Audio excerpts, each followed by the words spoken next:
In our digital world, how do we actually trust that anything is real?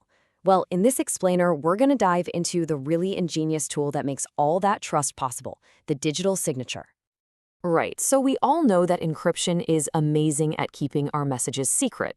It scrambles the content so only the intended person can read it. But, secrecy by itself, it's just not enough. It leaves us with this massive question. How do we prove who really sent the message? And maybe even more important, how can we be sure it wasn't messed with along the way? And that right there, that is the missing piece of the puzzle. Standard encryption is fantastic for hiding information, but it leaves two other absolutely critical problems completely unsolved. Okay, so it really all boils down to this crucial distinction. On one side, you've got confidentiality.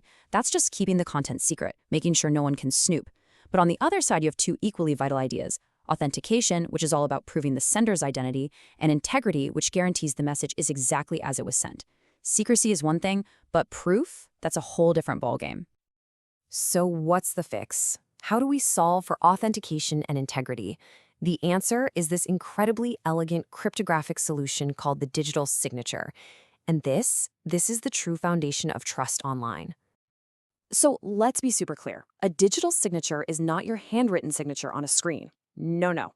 It's a block of cryptographic data that acts like an unforgeable, totally tamper-proof seal.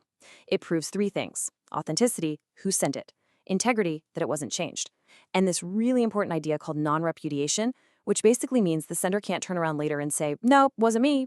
It's binding proof. Look, if you take away just one thing from all this, let it be this. A digital signature is not about hiding things, it's about proving things, proving identity, and proving integrity. Simple as that. Okay, so let's pop the hood and see how this thing actually works. First up, from the sender side, how do you sign a digital document? It's actually a pretty straightforward four-step process. First, obviously, you have your message. Second, a special algorithm creates a short, unique fingerprint of that message. We call that a hash. Think of it like a digital checksum. Now here's the real magic. Step 3. You encrypt that hash, and only the hash, not the whole message, using your very own private key. That encrypted hash right there, that is the signature.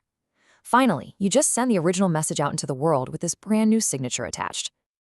All right, now for the flip side of the coin. And honestly, this is where the real genius of the system shines through, how the receiver can be absolutely certain that the message is legit. Okay, so the receiver gets both the message and the signature, and they do two things at the exact same time. First, they take the message part and they generate their own brand new hash from it, using the exact same method the sender did. At the same time, they take the signature and they use the sender's public key to decrypt it. And since the public key is, well, public, anyone can do this. Decrypting that signature reveals the original hash. So now they have two hashes sitting there. And boom, this is the moment of truth. The receiver compares the two hashes. If they match, it's a perfect verification. This instantly proves two things. One, the message had to have come from the sender, because only their unique private key could have created a signature that their public key could unlock. That's your authentication. And two, the message hasn't been changed, not even by a single comma, because any change at all would have produced a totally different hash. And that's your integrity. Now, I know what you might be thinking. A really good question usually pops up right about here. If the sender's public key is just out there for everyone to see, doesn't that mean anyone can verify the signature? And the answer is absolutely yes. And that's not a flaw. That is the entire point. Verification is meant to be public. Anyone should be able to check the seal on the letter. But, and this is the key, only one person in the whole world, the person with the matching private key, could have created that seal to begin with. That beautiful imbalance is the bedrock of the entire system. Okay, so this isn't just some abstract, geeky theory, right? This system is working silently all around you every single day.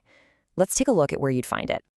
So every time your computer downloads a software update, a digital signature is there, verifying it's actually from Microsoft or Apple and not some hacker.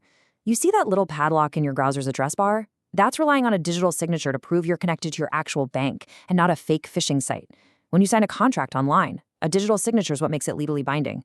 Oh, and every single transaction on a blockchain like Bitcoin, it's authorized by a digital signature. It is literally everywhere. All right, let's wrap this up with the key takeaways. The most important thing to remember is that digital signatures are not for secrecy, they are for proof. The whole system rests on one simple, powerful idea. The private key signs and the public key verifies. It's this beautiful asymmetry that gives us confidence that what we see and do online is real and hasn't been tampered with. So, there you have it, a really simple cryptographic trick that became the absolute bedrock of trust for our entire digital world. Next time, we're going to explore how this system of trust works hand in hand with a system of secrecy to power pretty much all secure communication. I'll see you then.